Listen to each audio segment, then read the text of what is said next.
Kjo ndërtesë qëndron e heshtur dhe izoluar në periferi të Hagës. Brenda saj është e pamundur të deportohet, derisa aty qëndrojnë emra të njohur të cilët dikur ishin në krye të UÇK-s. Në qendrën e paraburgimit këtu në Hagë, tash e mbi 4 vjet, po vazhdojnë të mbahen ish-krerët e luftës së ushtrisë çlirimtare të Kosovës. Hashim Thaçi, Kadri Veseli, Jakub Krasniqi e Recep Selimi, nën pretendimet për krime lufte. Duke qenë se prokuroria prej tash e 2 vjet ka përmbyllur procesin e dëshmitarve, duke sjell 125 dëshmitar, procesi pritet që tashmë të hyjë në një fazë tjetër, ku fjala do t'i jepet mbrojtjes. Prej saj niset udhëtimi drejt drejtësisë, një rrugë e cila përshkohet rreth 20 minuta në një itinerar të përsëritur disa herë në javë nga të akuzuarit.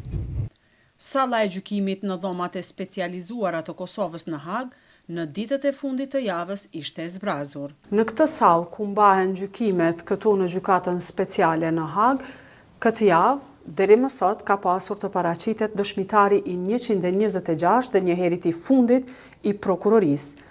Mirë po që kjo e fundit nuk ka arritur të siguroj prezencën e tij këtu. Nga ambientet e gjykatës speciale, zëdhënësja e këtij institucioni foli për provat që janë paraqitur nga prokuroria. Deri tani kemi parë dëshmitar që ishin viktima, kemi parë dëshmitar që ishin ish pjesëtar të UÇK-s, ish komandant të UÇK-s, kemi parë dëshmitar që ishin dëshmitar ekspert dhe sigurisht gjithashtu përveç dëshmive të dëshmitarve janë pranuar në prova edhe dëshmit e tjera të cilat mund të jenë dokumente, mund të jenë edhe foto, pra janë paraqitur dhe diskutuar copa të ndryshme të provave.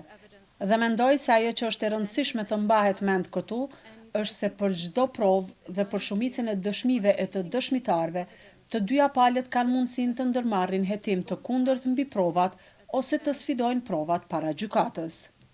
Pas një liste të gjatë dëshmitarësh dhe 2 vite seancash, e gjithë vëmendja tani është drejt mbrojtjes.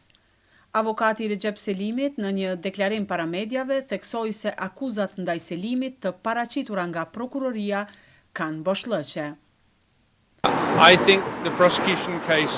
Mendoj se rasti i prokurorisë ishte, siç thash në fillim, kishte shqetësime që kam shprehur për këtë rast. Këto shqetësime nuk janë zbutur nga rasti. Në fakt, jam po aq i sigurt në ato boshllëqe dhe ato probleme sa isha në fillim. Mendoj se mënyra se si është paraqitur rasti ka qenë nganjëherë e paqartë dhe kjo ka qenë një çështje e ngritur në gjykimin në një nga konferencat statusore, se nuk është paraqitur gjithmonë në një mënyrë koherente dhe të qëndrueshme.